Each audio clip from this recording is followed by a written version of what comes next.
त्यांनी सगळीकडे त्याला जाता नाही आलं म्हणून संतांच्या रूपाने त्यांनी आपल्या प्रतिमा निर्माण केल्या. म्हणून संतांचा अभंग आहे, देवते संत निमित्त त्या प्रतिमा. देवते संत निमित्त त्या प्रतिमा. प्रत्येक कुळात, प्रत्येक जाती, प्रत्येक वर्णामध्ये साक्षात परब्रह्मच संत रूपाने अवतीर्ण झालं. आज आमचं महाराष्ट्राचं मी म्हणेन दुर्दैव आहे, एवढी मोठी संत परंपरा आम्हाला लाभली पण तरी सुद्धा संतांना आम्ही जातीत वाटायला लागलो. ही वस्तुस्थिती आहे. ज्ञानोबाराय अमुक एका समाजाचे, तुकोबाराय अमुक एका समाजाचे, सावतामाळी अमुक एका समाजा, गोरोबा काका, सेनानावी, सजन कसाई. मी नेहमी असं सांगतोय की संतांना जर आम्ही जातीत वाटायला लागलो ना तर आम्ही मातीत जाऊ, एवढं निश्चित. हे सगळं बाजूला सारून आपण हिंदू आहोत हे ज्यावेळी तुमच्या माझ्या मनावर ठसेल त्यावेळी संत सत्पुरुषांची आणि खऱ्या अर्थी भगवंताची कृपा झाल्याशिवाय राहणार नाही. म्हणून ही जी भूमी आहे ना, ही भूमी देवाची भूमी आहे. भारत असं म्हटलंय ना, भा म्हणजे बुद्धी आणि रथ म्हणजे नम्र असणं, रथ असणं. बुद्धीच्या ठिकाणी जो रथ आहे तो भारत आहे. म्हणून पाकिस्तानला कोणी माता म्हणतंय का? अमेरिका माता असं कधी ऐकलंय? पण आमची भारत माता आहे. ही देवभूमी आहे. काय घडलं या भूमीमध्ये? अनेक चमत्कार घडले, अनेक पराक्रम घडले. संत सत्पुरुषांची भूमी, संतांची, वीरांची, शूरांची भूमी, कर्तव्य दक्ष भूमी, सीतारभूतमाची रामायणे घडावी, येथे पराक्रमाची शिर उंच उंच व्हावे, हिमवंत पर्वतांचे आचंद्र सूर्य स्वातंत्र्य भारताचे. बोला, हे राष्ट्र देवतांचे, हे राष्ट्र प्रेषितांचे आचंद्र सूर्य. क्या बात आहे भारताचे. बाबा काय म्हणतं? येथे नसो निराशा, थोड्या पराभवाने पार्थास बोध केला, येथेच माधवाने आदेश स्तन्य प्यारा.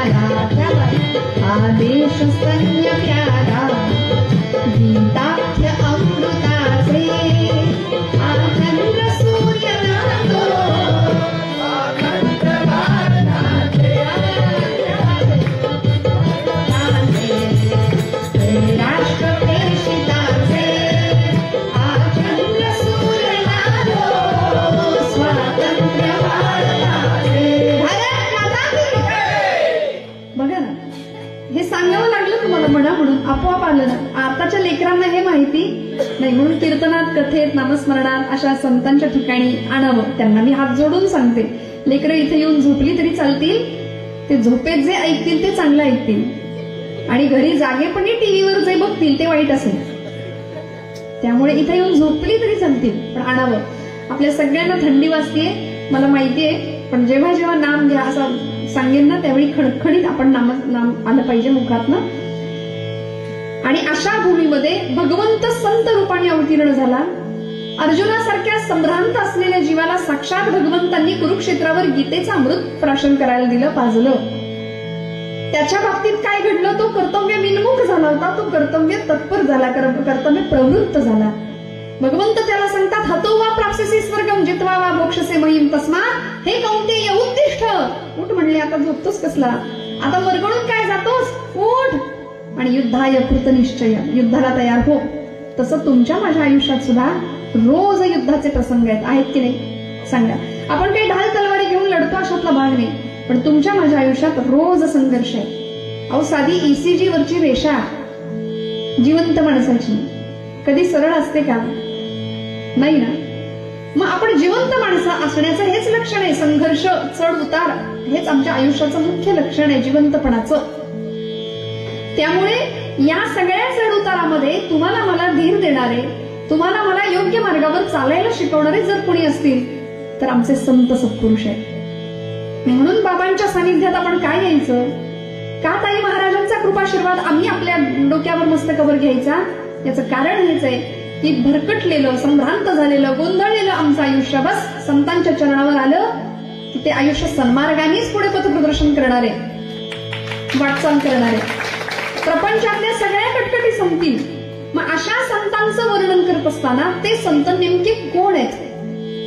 आम्ही त्यांना देहात पाहतो. आज आपल्यापैकी माझं भाग्य आहे, आम्ही खूप लहान आहोत, महाराजांना, ताई महाराजांना स्वतः पाहता नाही आलं. पण अत्यंत अलीकडच्या या असलेल्या संत मालिकेतील स्त्री संत, अत्यंत तपस्वी, साध्वी, कर्मयोगी असं चरित्र,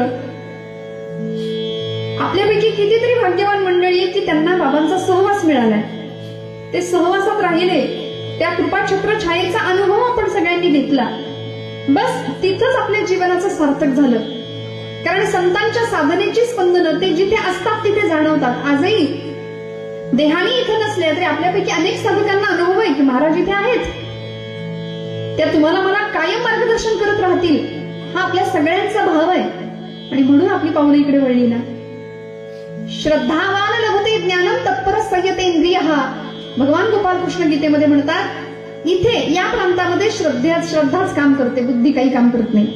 बुद्धीनं केरसुणीचं काम करायचं म्हणले, केरसुणीचं झाडाझडती करायची विकल्पांची, आणि मस्त कोपऱ्यात उभं राहायचं, गालीच्या टाकलाय तिथं श्रद्धेने बसायचं. कारण श्रद्धावान माणसाला ज्ञानप्राप्ती होते आणि ज्ञानी माणसालाच मोक्ष प्राप्त होतो. कुठे मिळतो मोक्ष? कुठल्या गावाला मिळतो? कुठे विकत आणावा लागतो का? नाही. माझ्या ज्ञानोबरायांनी ज्ञानेश्वरीत सांगितलं मोक्ष कुठे असतो ऐका. येथ मनाचा मारून करिता, इंद्रिया दुःख न देता, येथे मोक्ष असे आयता, श्रवणाची माझी. कुठंही जंगलात जाऊ नका, कुठेही देहदंडना करू नका म्हणाले. काहीच करायची गरज नाही. येथे मोक्ष असे आयता, श्रवणाची माझी. आयता मोक्ष श्रवण भक्तीत आणून दिला. मग कथा कीर्तन कुणाचंही असू दे, जाऊन बसावं, 4 गोष्टी श्रवण कराव्यात. आज माझं भाग्य आहे, दासभार्गव महाराजांच्या रूपाने खूप मोठी माणसं आज समोर आहेत आणि आपण त्यांच्या समोर कीर्तन करणं. पण हे खरं तर आपण म्हणतो ना, वेडे वाकुडे गाईन परी तुझाच म्हणवीन, आपुल्या वळे नाही मी बोलत, सखा भगवंत कृपा त्याची, साळून की मंजुळ बोलत असे वाणी, बोलविता धनी वेगळाची. त्यामुळे मी आधीच म्हटलं ना की जे काही आहे ते बाबा करून घेणार आहेत, आपण फक्त आपलं जे काही आहे ते करायचं. संत सत्पुरुषांचं अवतरण, संत सत्पुरुषांचं प्राकट्य या भूमीवर का झालं त्याचं कारण नामदेव महाराज माझ्या या निरूपणाच्या अभंगामध्ये आपण जो घेतलाय त्या अभंगात सांगतात. अभंगाचा पूर्ण अर्थ कधीच उलगडत नाही आपल्याला, कधीच नाही. अभंग कधी सुटेल? आपण आपली श्रोत्यांची एक अपेक्षा असते, कीर्तनकाराकडून अभंग सुटला पाहिजे, गणित सोडवल्यासारखा अभंग सोडवता आला पाहिजे. ज्याला अभंग सोडवता येतो तो उत्तम वक्ता, तो उत्तम कीर्तनकार, नाही का? पण अभंग कधी सुटत नाही. मला असं वाटतं ज्ञानोबांना काय म्हणायचंय, नामदेव महाराजांना काय म्हणायचंय, तुकोबरायांना काय म्हणायचंय हे आपल्याला नाही कळणार. त्या सर्वोच्च अवस्थेला आपण नाही जाऊ शकत. आपण प्रापंचिक साधीभोळी व्यावहारिक माणसं आहोत. मग आपल्याला त्या अभंगाची फक्त पूजा बांधता येईल, बस पूजा बांधायची अर्थाची. अभंग सुटला तेव्हाच घडेल जेव्हा कीर्तन करता करता हा देह पडला, तेव्हा अभंग सुटला असं फार तर म्हणता येईल. पण अशा ब्रह्ममूर्ती संतांचं प्राकट्य का होतं? ब्रह्ममूर्त वर्णन केलं. ब्रह्ममूर्ती संत जगी अवतरले. अवतरण, संतांचं अवतरण झालं. कशासाठी? तृ हा संस्कृत मधलं धातू आहे. तृ म्हणजे तरती, तरती म्हणजे वर जाणं, आणि त्याला अव हा उपसर्ग जोडल्यामुळे अवतरती म्हणजे खाली आले. कुठले आहेत वास्तविक संत? ताई महाराज आपल्याला वाटतात आपल्यातले, पण ते कुठून आले? त्यांचं वर्णन केलं तुकोबरायांनी. आम्ही वैकुंठीचे वासी, आम्ही वैकुंठीचे वासी, आम्ही वैकुंठीचे वासी, आलो याची कारणासी, आलो याची कारणासी, आम्ही वैकुंठीचे वासी, आम्ही वैकुंठीचे वासी, आम्ही वैकुंठीचे वासी. आम्ही वैकुंठीचे पत्ता दिला संतांनी. आम्ही कुठला आलो? आम्ही इथले नाहीच, आम्ही इथले नाही. आम्ही वैकुंठीचे वासी, आलो याची कारणासी. कशासाठी? बोलिले जे ऋषी साच भावे वर्ताया, झाडू संतांचे मार्ग आडराने भरले जग. आम्ही आलो कशा करता? ज्ञानदेव महाराज हरिपाठामध्ये सांगतात, ज्ञानदेव पाठ, ज्ञानदेव चित्ती हरिपाठ नेमा, मागील या जन्मा मुक्त झालो. आम्ही वास्तविक गेल्या जन्मात आम्ही मुक्त झालो. आपल्यासारखं नाहीये संत सत्पुरुषांचं. आपण 84 लक्ष योनी मात्रांमध्ये नुसते फिरत राहतो. नुसते का? कारण या जन्माच्या वासनाच संपत नाहीत आपल्या, आणि मग ती वासना परत जन्म घ्यायला भाग पडते. जन्म घेणे लागे वासनेच्या संगे, परत परत परत परत पुनरपि जननम पुनरपि मरणम पुनरपि जननी जठरे शयनम, इह संसारे खलु दुस्तारे कृपया पारे पाहि मुरारे, भज गोविंदम भज गोविंदम गोविंदम भज मूढमते. आचार्यांनी फार सुंदर सांगितलं.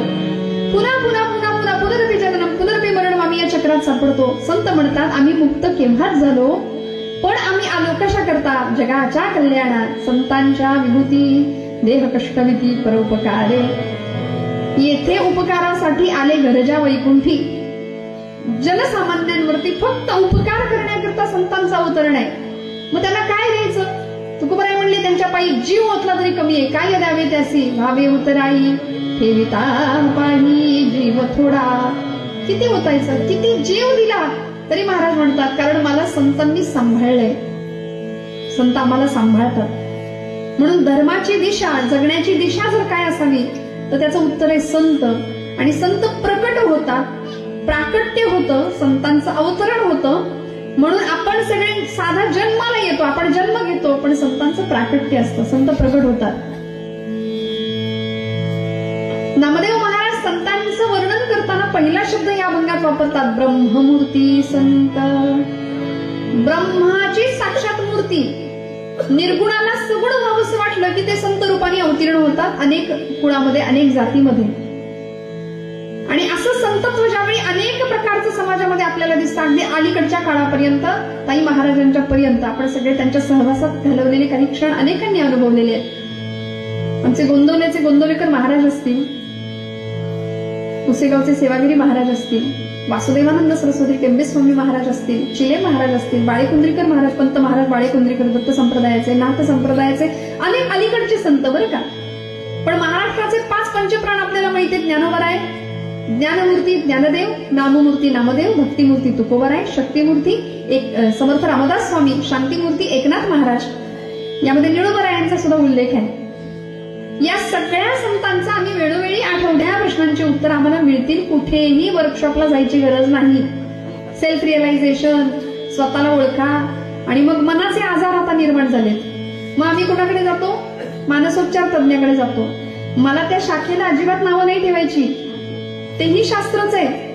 पण खरं सांगू, आमच्या सगळ्या समस्यांची, आणि मराठीत सांगायचं तर आमचं जे फ्रस्ट्रेशन असतं ना, असं म्हटलं की पटकन कळतं, फार टेन्शन हो आम्हाला, फार टेन्शन आहे ना. टेन्शन सगळ्यांना हा आहे. प्रपंच कसा आहे आपला? आता हे सगळे उंदीरखेड्याचेच ग्रामस्थ आहेत इकडे बसलेले, की आपण परगावची मंडळी आहात? सगळे परगावची आणि इथले ग्रामस्थ सुद्धा आहेत. मग काय आपला प्रपंचाचा अनुभव काय आहे प्रत्येकाचा? कसा आहे प्रपंच? छान? प्रपंच छान?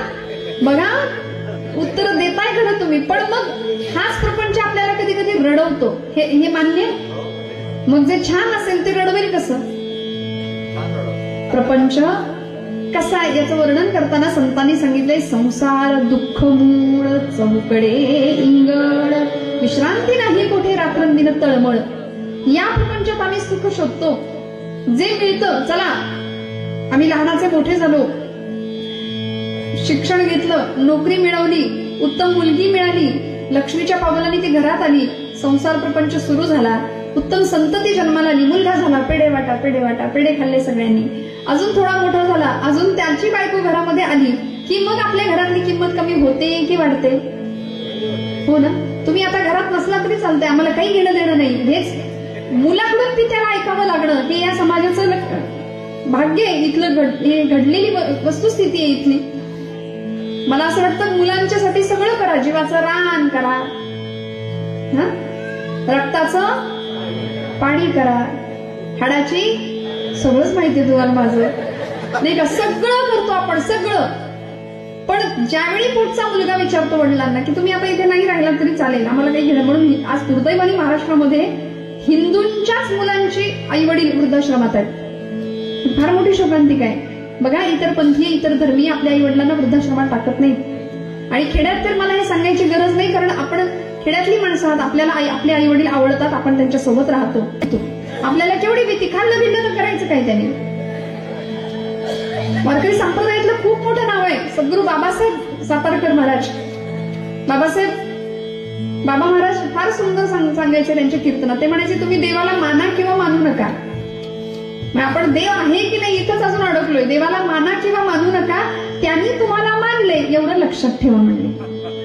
आपण त्याचं स्मरण नाही ठेवलं, आपल्याला त्याचं विस्मरण होतं, पण तो आपलं स्मरण करतो कायम. आपण त्याचं स्मरण नाही ठेवलं तरी तो आपलं स्मरण ठेवतो. म्हणाले, याचं तरी विस्मरण होऊ देऊ नका. पण बऱ्याचशा काही गोष्टी आम्हाला कळत नाही, हेच आम्हाला कळत नाही. सांगित ना आपण, काही गोंधळ नाही ना. आपल्याला काही कळत नाही हे सुद्धा कळावं लागतं. आणि हे ज्याला कळलं, काय आपल्याला काही कळत नाही, हे ज्याला कळलं त्याला सगळं कळलं का. तुमचा गोंधळ करून देण्याचा अजिबात मानस नाही. पण संतांनी आम्हाला आमच्या सगळ्या प्रश्नांची उत्तरं वेळोवेळी दिली. नामदेव महाराजांचा हा अभंग आहे. मी शबरी मातेचं उदाहरण सांगत होते. प्रभू रामचंद्र ज्यावेळी त्या पंपा सरोवराच्या दिशेने येत होते ना, अवस्था अशी विलक्षण होती. मतंग ऋषींची कृपा प्राप्त झाली, सद्गुरू कृपा प्राप्त झाली. रामांच्या वाट पाहत होत्या आणि शबरी मातेच्या शरीराची अवस्था वर्णन केली. अस्थिपंजर झालेला देह, हाडांचा नुसता सापळा शिल्लक राहिला होता. वर्णन आहे तिच्या देहाचे तुकडे, कावळे आणि गिधाड येऊन त्या मांसाचे तुकडे घेऊन जात होते. पण शबरी माता सांगते, कागा कागा सब कुछ खाइए, चुन चुन मेरा मांस. सगळं घेऊन जा म्हणाल्या. कागा कागा सब कुछ खाइए, चुन चुन मेरा मांस, लेकिन दो नयन मत फोड़िए, प्रभु मिलन की आस. माझे 2 डोळे फक्त ठेवा म्हणाले. का, मला रामाला बघायचं. एवढे वर्ष वाट का पाहिली, रामप्रभूंचं दर्शन घेण्याकरता. आणि मग तरुण रूप संपन्न सुकुमारो महाबल असं प्रभूंचं दर्शन शबरी माता घेतात. मग हे जे संत आहेत त्या संतांचं खरं रूप काय आहे. नामदेव महाराज सांगतात, ब्रह्ममूर्ती संत, साक्षात ब्रह्मच मूर्त स्वरूपात इथे विराजमान झालं पृथ्वी तलावर आणि तुमच्या माझ्या कल्याणाकरता झटलं. बुडते हे जन न देखवे डोळा, येतो कळवणा म्हणून या. म्हणून त्या माऊलीचा दर्जा संतांना दिला ना. ब्रह्ममूर्ती संत जगी अवतरले, उद्धरावया आले दीन जना, ब्रह्मादिक त्यांची वंदिती पायवणी, नाम घेता वदनी दोष जाती. संतांच्या नामानी, संतांच्या जीवन स्पर्शानी, संतांच्या चरित्र गायनानी सगळे दोष जळून जातात. संत चरण रज लागता सहज, वासनेचे बीज जळून जाय म्हटले. समूळ बीज नाश होतो. वासना क्षय होण्याचा मार्ग संतांच्या पदस्पर्शाकडे आहे. म्हणून आमच्या इथले सगळे विकार, सगळे कुवासना नष्ट होतात जेव्हा आम्ही संतांच्या सानिध्यात येतो, सत्पुरुषांच्या सानिध्यात होतो. काय आहे हो, कसे ओळखायचे म्हणाले संत. गर्वन्नो द्वहते न निंदती परान्नो भाषते निष्ठुरम्. संत ओळखावे. आज कलियुगाचा प्रताप असा आहे की सज्जनांची ओळख करावी लागते. गुरु पारखून करावा असं समर्थ रामदास स्वामी दासबोधात सांगतात. कसं ओळखायचं म्हणाले तर त्याची लक्षणं सांगितली शास्त्रकारांनी. गर्वन्नो त्वहते न निंदती परान्नो भाषते निष्ठुरम्, उक्तं केनचिदः प्रियञ्च सहते क्रोधञ्च नालम्बते, श्रुत्वा काव्यमलक्षणं परकृतं संतिष्ठते मूकवत्, दोषाच्छादयते स्वयं न कुरुते तत्सतां लक्षणं. लक्षणं सांगितली. पहिलं लक्षण आहे गर्वन्नोद्वहते. कधीच संत गर्व करत नाही. आपल्या बाबतीत बघा, आम्ही आमचंच कल्याण व्हावं, इतरांचं वाटोळ झालं तरी चालेल या विचारात कायम राहतो. आपलाच प्रपंच सुखाचा होईल. आणि मी मी मी मी अहंता आणि ममता या 2 गोष्टींनी आमच्या आयुष्याचं नुकसान करायला या 2 गोष्टी कारण ठरतात. प्रचंड अहंकार. परवा पुण्यातलं सांगते बरं, इथलं नाही सांगत आता. म्हणजे इथलं का सांगू मी. पुण्यामध्ये एका सिग्नलला एक गाडी पाहिली, मोठी गाडी होती. त्या गाडीचं नावही नाही सांग, मोठी गाडी होती. त्या गाडीच्या मागे असं लिहिलं होतं, भाऊंशी वाकडं स्मशानात लाकडं. म्हणलं बाई गो, आता हे गाडी घेऊन वरती जाणार आहेत की काय महाराज? काहीच आम्हाला नेता येत नाही. आम्ही कशाचा अहंकार करतो? धनानी भूमो पशुपश्च गोष्टे भार्या गृहत्वादी जनस्मशाने सगळं इथं राहणार आहे ना, सगळं इथं राहणार आहे. मग आम्ही अहंकार करतो. संतांच्या ठिकाणी लवलेश सुद्धा नसतो अहंकाराचा. गर्वन्नोद्वहते न निंदते परान, दुसऱ्याची निंदा नाही चित्ताला शिवत. नो भाषते निष्ठुरम, कठोर भाषा नाही माहिती. उक्तंकेरचिद प्रियंच सहते क्रोधंच नालंबते. कुणी कितीही अप्रिय असं बोललं ना तरी सुद्धा राग नाही संतांच्या चित्ताला. आमचं बघा, प्रपंचामध्ये जरा काही बिनसलं की आम्ही लगेच क्रोधायमान होतो ना. राग, एवढ्या एका विकाराला आम्ही जरी जिंकलं ना तरी आमचे सगळ्यांचे प्रपंच सुखी होतील. पण राग नाही आवरता येत. राग ही वृत्ती असली तरी रागातून निर्माण होणारा क्रोध हा विकार आहे. जशी काम ही वृत्ती आहे, पण कामातून निर्माण होणारी वासना हा विकार आहे. मग विकारग्रस्त आमचं जीवन जर बाजूला सरायचं असेल ना तर संतांनी सांगितलेला मार्ग अवलंबावा लागेल. अशी सुंदर नाव दिली आहे संतांनी आम्हाला. सुंदर नाव दिली आहे, त्या नावेत बसा म्हणले. आणि काय करा? सद्गुरूंच्यावर पूर्ण भरोसा टाका ना आयुष्याचा. कशाला मी करतो आपण म्हणतो. सगळं काही ताई महाराज आमचं करतात ना, सगळं काही नाथ महाराज करतात ना, सावरतात ना, सांभाळतात ना. पूर्ण विश्वास टाकूया. आणि आम्हाला संत म्हणतात, आमच्या माणकोजी बुद्धे नावाचे संत, त्या संतांचं फार सुंदर पद्य आहे का. सांगड बांधारे. आपल्याला सांगड बांधायची कशाची? भक्तीची. सांगड बांधारे भक्तीची. सांगड बांधारे. सांगड बांधारे. सांगड बांधारे. सांगड बांधारे. सांगड बांधारे. सांगड बांधारे. सांगड बांधारे. बांधारे बांधारे भक्तीची. बांधारे बांधारे भक्तीची. सांगड बांधारे. सांगड बांधारे.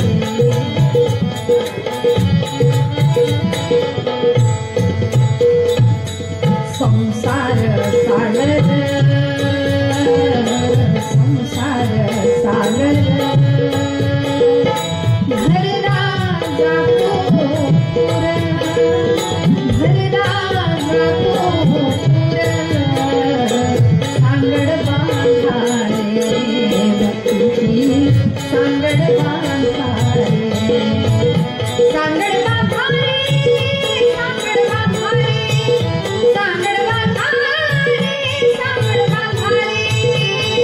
बांधारे बांधारे भक्तीची. सांगड बांधारे.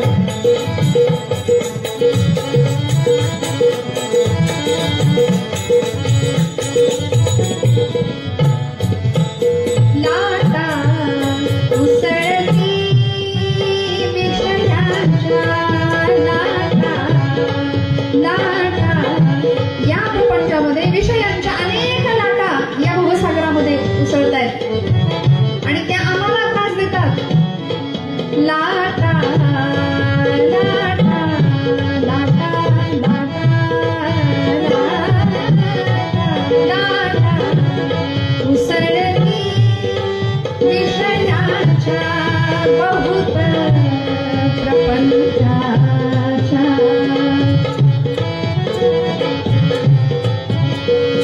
सांगड बांधारे भक्तीची. सांगड बांधारे भक्तीची. सांगड बांधारे. सांगड बांधारे. सांगड बांधारे. सांगड बांधारे. सांगड बांधारे. बांधारे बांधारे भक्तीची. बांधारे बांधारे भक्तीची. सांगड बांधारे. सांगड बांधारे.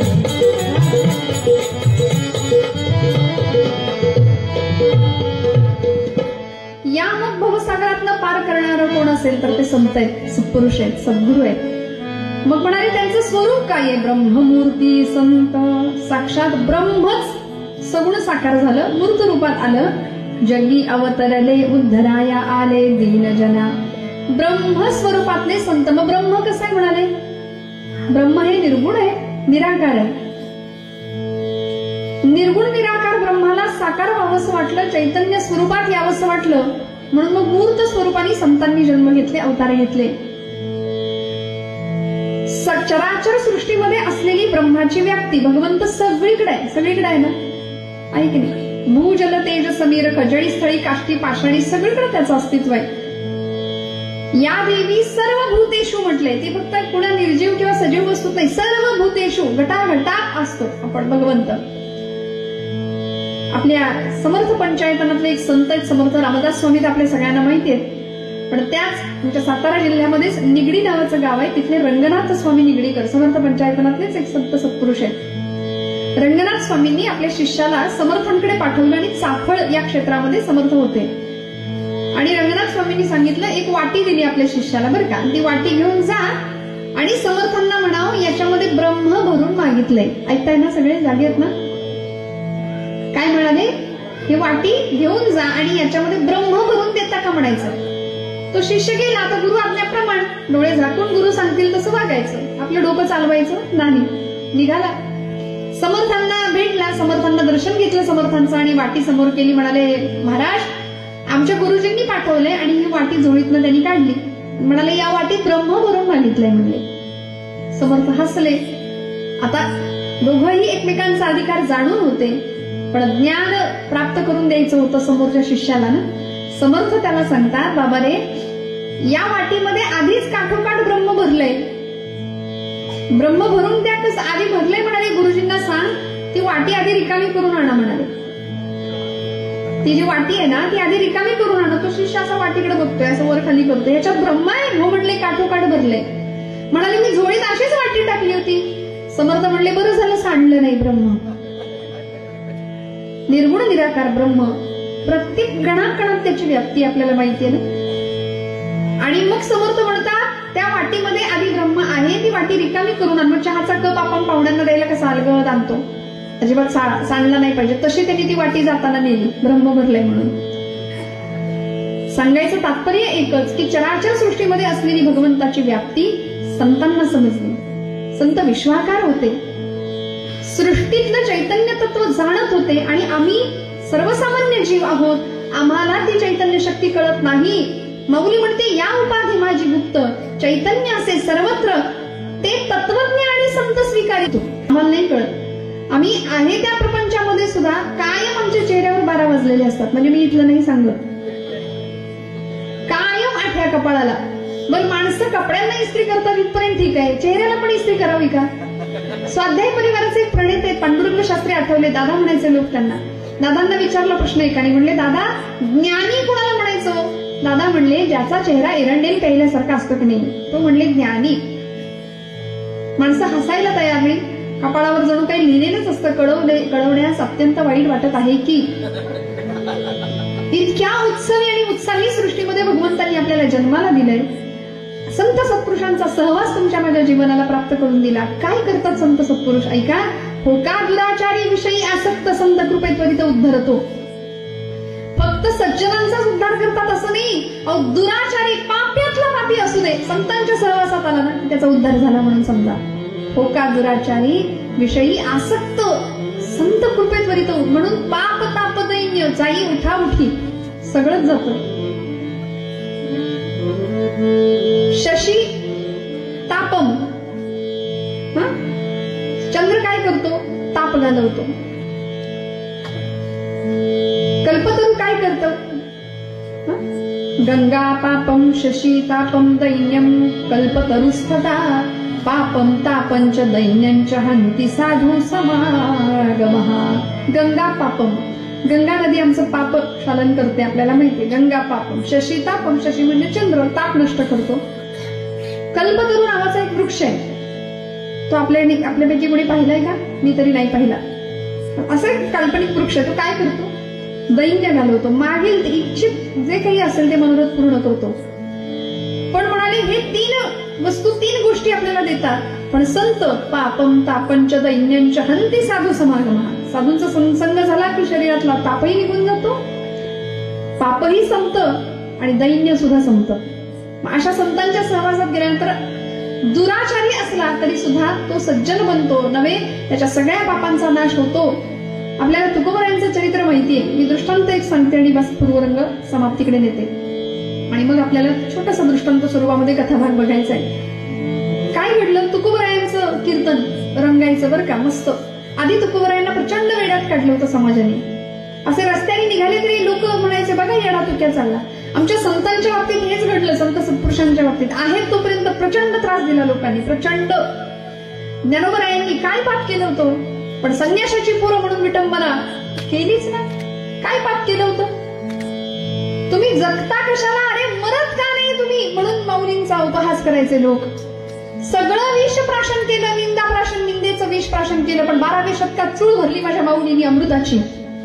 सगळ्या जगाला अमृतरूपी संजीवनी दिली. म्हणून आज ज्ञानोबराय म्हटलं तरी आपले डोळे पाणावतात. समाधीला गेलो की आपण मिठी मारतो. बाबांच्या चरणावर आपण गेलो, आपली श्रद्धा आहे. आपण गेलात की आपले डोळे कधी व्हायला लागतात कळत नाही. आपला सगळ्यांचा अनुभव काय माहिती नाही, पण चरित्राचं दर्शन ज्यांनी आता चित्रमाध्यमातून घेतलंय ना, ती व्यक्ती भावूक झाल्याशिवाय राहणार नाही. इतकं गोड चरित्र आहे माझ्या ताई महाराजांचं, इतकं गोड सुंदर चरित्र. आणि त्यांना इतके धन्यवाद द्यावेत नाही या मंडळींना, इतरताई असतील किंवा दिलीप सर असतील, योगेश सर असतील. जेवढे धन्यवाद द्यावे तेवढे कमी आहे. कारण आज वाचन संपलं ना वाचन. कुणी वाचायला ते. परवा एका 10वीतल्या मुलाला मी म्हटलं, तू वाचतोस तरी काही चांगलं. तो म्हणला, ताई माझं ट्विटरवर अकाउंट आहे, मी फेसबुक वापरतो, माझं इंस्टाग्राम पेज आहे, अकाउंट आहे, मी चॅटिंग करतो व्हॉट्सअप, मला वेळच नाही म्हणलं वाचायला. ही आजची शोकांतिका आहे आमच्या पोरांची. आपल्या कधी वाचणार श्यामची आई, कधी वाचणार एक होता कारभार, कधी वाचणार मृत्युंजय, कधी वाचणार छत्रपती शिवाजीराजांचं चरित्र.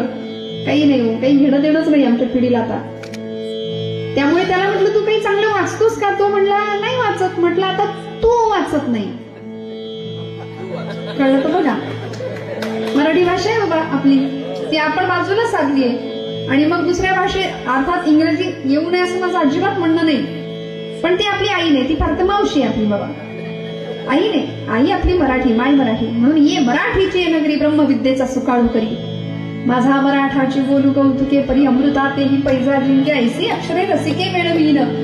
म्हणून काय मराठीचा, म्हणून मराठी प्राकृतात असलेली ज्ञानेश्वरी महाराष्ट्र सारस्वतांनी आपल्या देवालयात बसवली ना. सगळ्यांनी पूजा केली तिची. संत वाङ्मय, संत संप्रदाय आपला जर पाहिलं, भागवत धर्म संप्रदाय, नाथ संप्रदाय, दत्त संप्रदाय, अनेक प्रकारचे संप्रदाय, अनेक प्रकारचे पंथ इथं आले. पण आपला जो हिंदू धर्म आहे एका भगव्याखाली, त्याचं एक टोक नामाचं आहे, एक टोक ज्ञानाचं आहे आणि भक्तीचा दांडा आहे. नाम आणि ज्ञान आणि भक्ती या 3 गोष्टींवर विराजमान झालेला आपला हिंदू धर्म, सनातन वैदिक परंपरेचा धर्म. आणि त्या धर्मात असलेले हे सगळे संप्रदाय आम्हाला नीतीचे पाठ जगाला द्यायला शिकवतात. नीतीचे पाठ. तुकोबराय सुंदर कीर्तन करायचे, खूप सुंदर कीर्तन तुकोबरायांचं. 5-5 तास देव नाचायचं कीर्तनात, नामदेवांच्या, तुकोबरायांच्या. आम्हाला वाटतं आमच्या कीर्तनात पांडुरंग नावाची व्यक्ती येऊन बसली तरी आमचं धन्यता मिळवली. आम्ही देव आला तर अजूनच छान, पण आमचा कीर्तनाचा प्रभाव वेगळा असतो. आम्हाला लोक कीर्तन झाल्यावर ताई भेटतात आणि म्हणतात, ताई इतकं सुंदर कीर्तन असतं युट्यूबला, आम्ही रोज ऐकतो. एकीकडे अंथरुण टाकतो आणि एकीकडे कीर्तन. कधी झोप लागते आमचं आम्हाला कळत नाही. म्हणजे मी ही पॉझिटिव्ह घेऊ की निगेटिव्ह माझं मला कळत नाही. म्हणजे झोपण्यासाठीचं ते औषध आहे आमचं कीर्तन की काय असं वाटतं कधी कधी. पण बरं आहे ना, ज्याला निद्रा नाश आहे त्यांनी आपल्या कीर्तनात येऊन बसावं आपल्या. पण तुकोबांच्या कीर्तनाचा असा प्रभाव होता की पांडुरंग नाचत होता. देवा मला वेड लागलं का रे तुझं, लोक मला वेडा म्हणतात, म्हणू दे ना, मी गातो नाचतो आनंदे, वेडा झालो मी तो छंदे. इतकं गोड तुकोबरायांचं कीर्तन. हातामध्ये चिपळी, विणा, तिला 3च तारा असायच्या, फुटलेली विणा. आज आमची साऊंड सिस्टीम नीट नसली तरी आमचा मूड जातो. म्हणजे तुमचं छान आहे सगळं बरं का, काही तक्रार नाही माझी, पण आम्हाला सगळं छान लागतो. साऊंड सिस्टीम, प्रकाश योजना, काय होतं तुकोबरायांच्या कीर्तनात. दगडाचे टाळ, फुटकीचं विणा, त्याला 3 तारा. पण तरी सुद्धा ब्रह्मानंद प्राप्त होता कीर्तनामध्ये. आणि मग पांडुरंग नाचत होता. गोड कीर्तन करावं हा अधिकार तुकोबरायांचा जगाला कळाला. गाथा बुडवली रामेश्वर शास्त्रींनी इंद्रायणीच्या डोहामध्ये.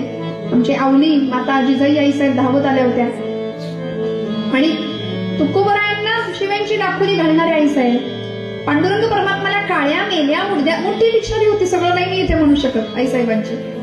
म्हणून वैर करायच्या त्या पांडुरंग परमात्म्याशी. तुझ्या पायी माझ्या नवऱ्याने पार संसाराचा इस्फोट करून टाकला म्हणायच्या. कशा पायी रे माझ्या मागे लागलायस. पण त्याच अवल्या आईसाहेबांनी, जिजाई आईसाहेबांनी गाथा ज्यावेळी इंद्रायणी बुडवली ना, त्यावेळी तुकोबरायांच्या पाठोपाठ धाव घेतली. म्हणाल्या अशी गाथा इंद्रायणी बुडूच कशी दिली तुम्ही? पावसा पाण्याच्या दिवसामध्ये माझ्या लेकरा बाळांची डोकी झाकली नाही, पण मी तुमची कागद सांभाळली जीवापेक्षा जास्त. धनी गाथा कशी बुडवू दिली हो? तुकोबराय उपोषण करून बसतात 13 दिवस इंद्रायणीच्या काठी. नाही कोणाशी बंड पुकारलं, नाही कोणाशी तक्रार केली ती पांडुरंगाशी. ते म्हणाले नामदेवे केले स्वप्ना माझी जागी सवे पांडुरंग घेऊन ये. मी नाही केलं हे, तू केलेस माझ्या हातातनं 5000 अभंगाची रचना. मी नाही केलं, तू केलंयस ना, मग आता तू बुडवलंस तर तूच तार. असा बंड पुकारला पांडुरंगाशीच. आणि मग 14व्या दिवशी चमत्कार घडतो. पांडुरंग परमात्मा साक्षात गाथा हातात घेऊन प्रकट होतात. हा या काळात घडलेला चमत्कार. लोकांचा याच्यावर विश्वास नाही बसत. एका साध्वी तपस्वी स्त्रीने प्रचंड लहान वयामध्ये गृहत्याग करावा, 5व्या वर्षी गुरु स्पर्श करावा, जीवनाला अनुग्रह घ्यावा आणि जीवनामध्ये आध्यात्मिक क्षेत्रामध्ये एवढी मोठी क्रांती करावी, प्रचंड मोठा सुंदर कर्मयोग जगाला शिकवावा, कुठल्याही प्रकारचा प्रसिद्धीची हाव नाही, काहीही मिरवणं नाही. आणि हे सगळं असून इतकी सुंदर क्रांतिकारक म्हणावं. संत एकार्थी क्रांतिकारक कसे असतात बघा. एवढं सगळं करावं. हा चमत्कार कलियुगामध्ये अलीकडच्या शतकामध्ये 1996 सालापर्यंत या भूमीत घडतो आणि त्याचे साक्षीदार आपण सगळे आहात. केवढं मोठं भाग्य आहे आपलं आणि या भूमीचं केवढं मोठं भाग्य आहे. ब्रह्ममूर्ती संत जगी अवतरले, उद्धरावया आले दीनजना. होका दुराचारी विषयी आसक्त संत कृपेपर्यंत उद्धरतो. कितीही पापी असू द्या, बघा ना, किती पापी असू दे. तुकोबरायांचं कीर्तन रंगलं. आता तुकोबराय देहूतच कीर्तन करत नव्हते, सगळे लोक कीर्तनाला यायचे महाराजांच्या. छत्रपती शिवाजी महाराज सुद्धा कीर्तनात येऊन बसायचे महाराज तुकोबांच्या.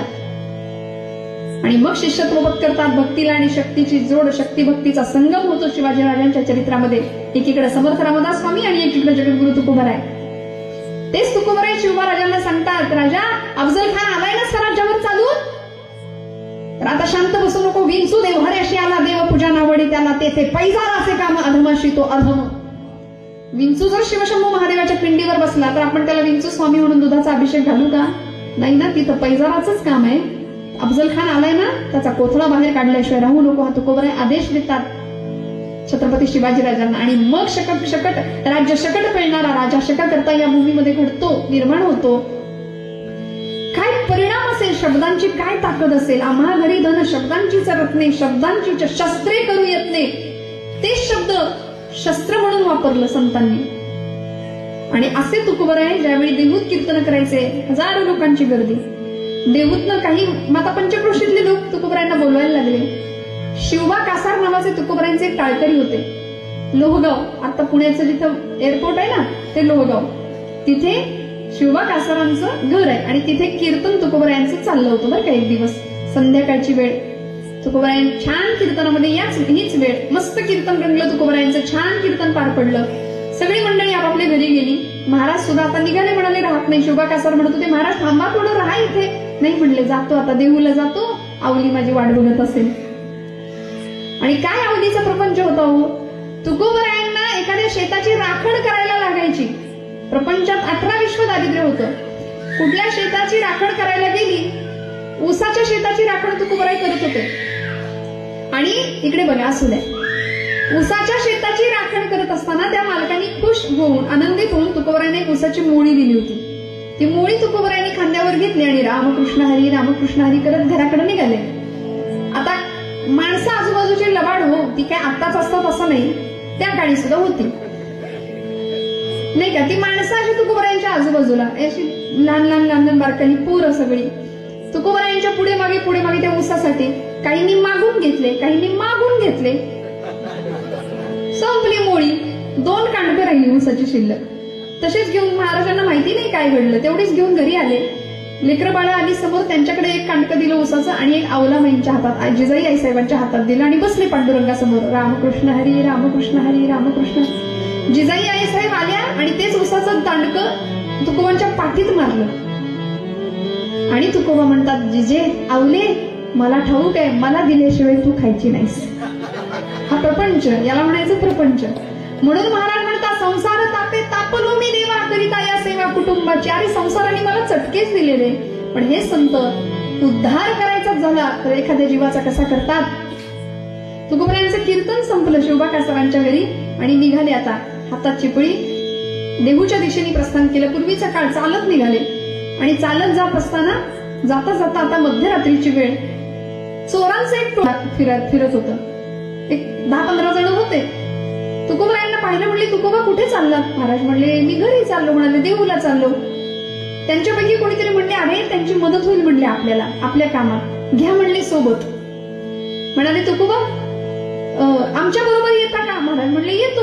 संत असे असतात बघा, काही नाही, प्रतिकारच नाही, प्रतिक्रिया नाही, शांत येतो. म्हणाले शिवबा कासारांचं घर तुम्हाला माहितीये का?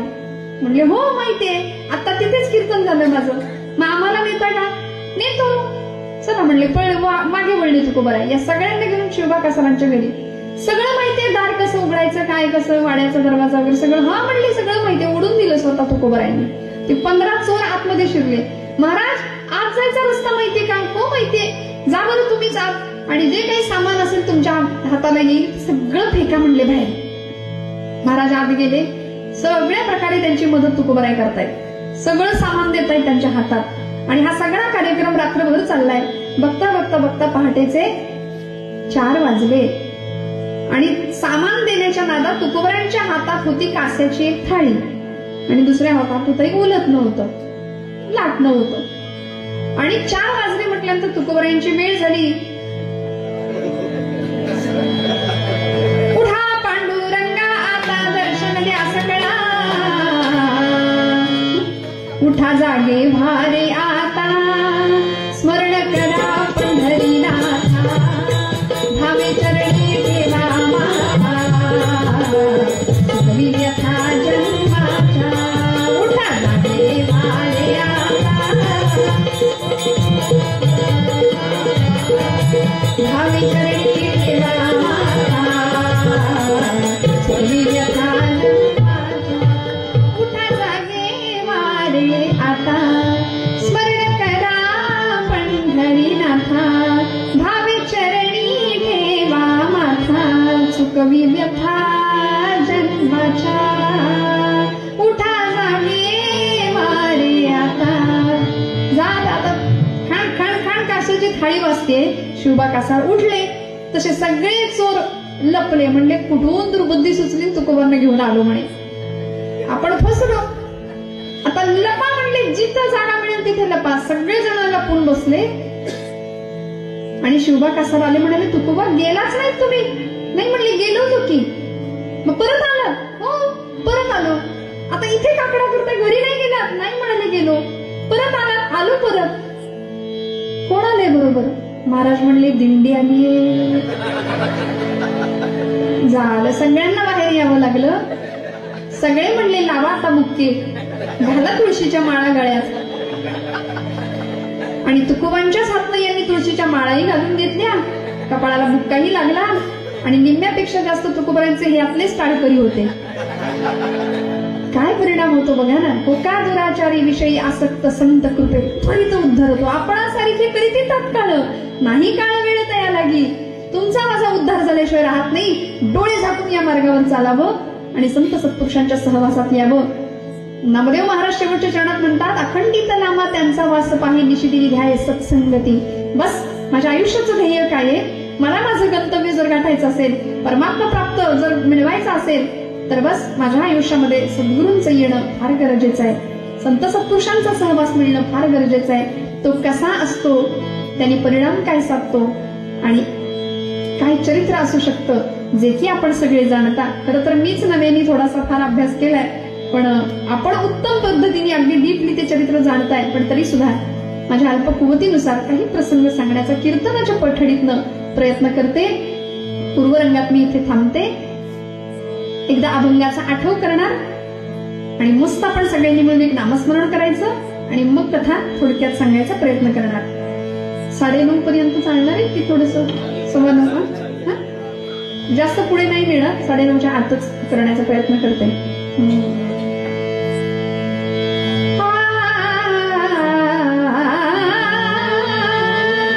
ब्रह्ममूर्ती संत जगी अवतरली, ब्रह्ममूर्ती संत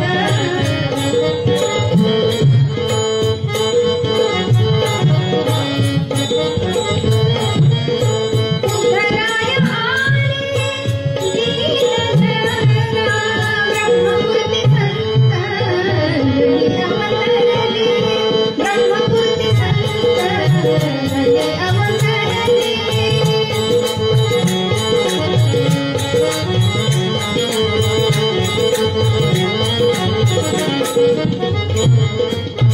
अखंडित नामात समास पाहे,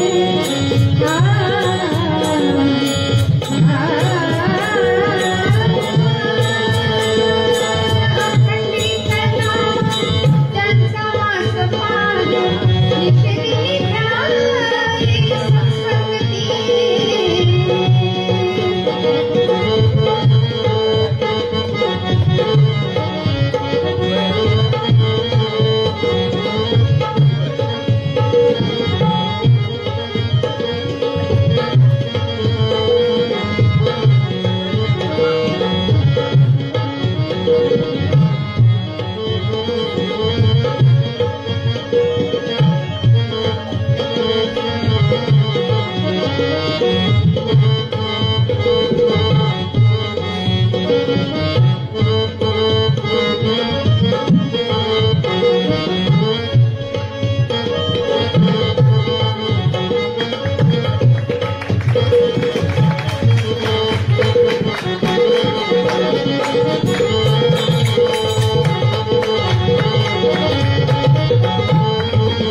जगी अवतरली, जगी अवतरली. पंढरीनाथ भगवान की जय. छोटासा अभंग मध्ये म्हणतील, मग आपण नामस्मरण करूया.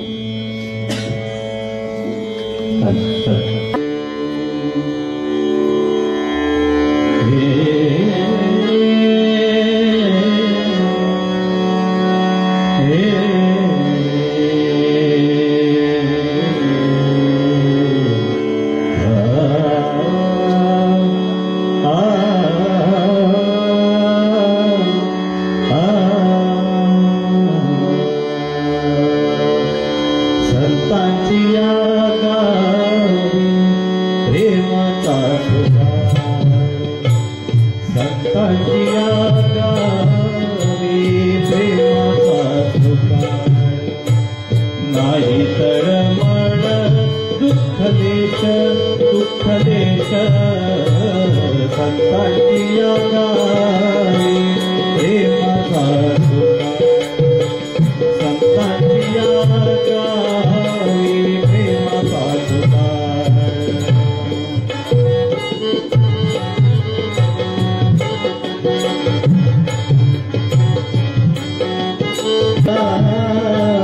घालतील भिका तेची मजा संतांची गावी प्रेमाचा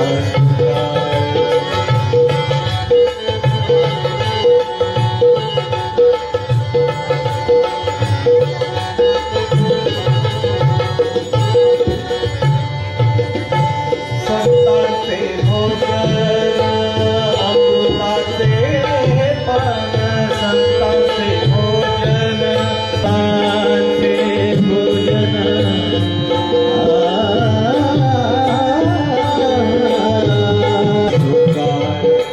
संतांची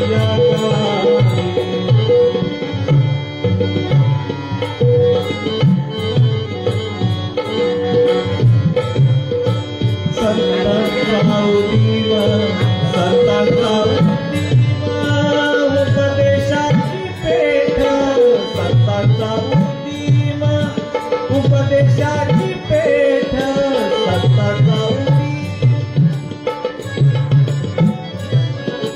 संतांचा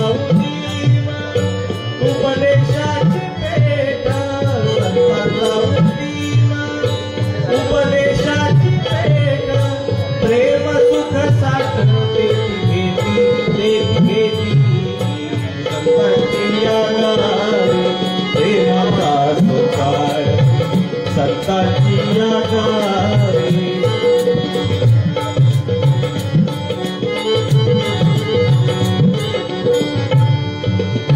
तुका म्हणते आणि नाही परी तुका म्हणते आणि नाही परी तुका म्हणते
पंढरीनाथ भगवान की जय.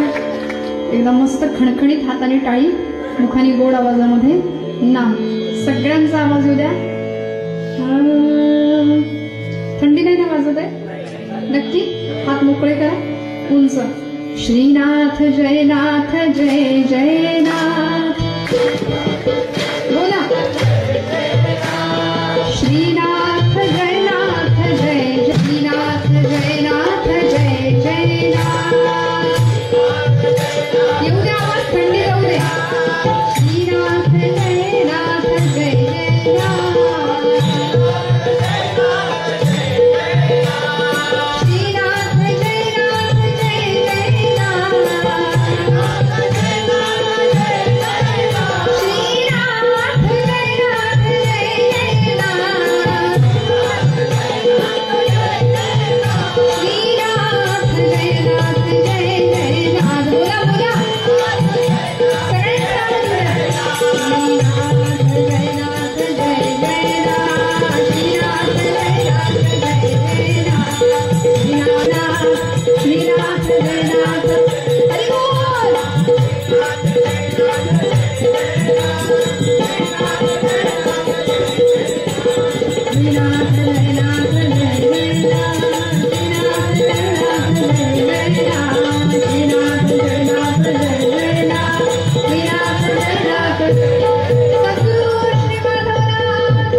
मंगलमूर्ती मोरया.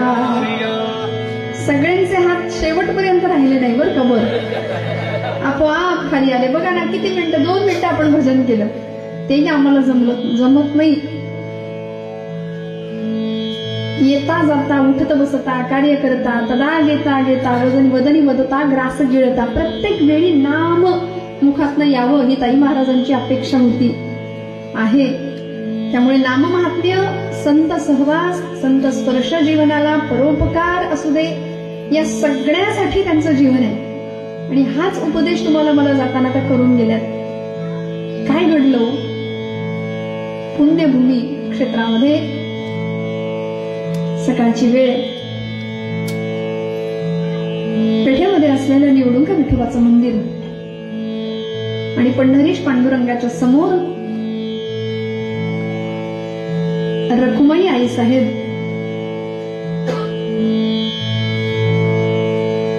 सखुबाई यांच्या सोबत उभे आहेत पांडुरंगाच्या समोर आणि पांडुरंगाला प्रार्थना करतायत. भगवंता,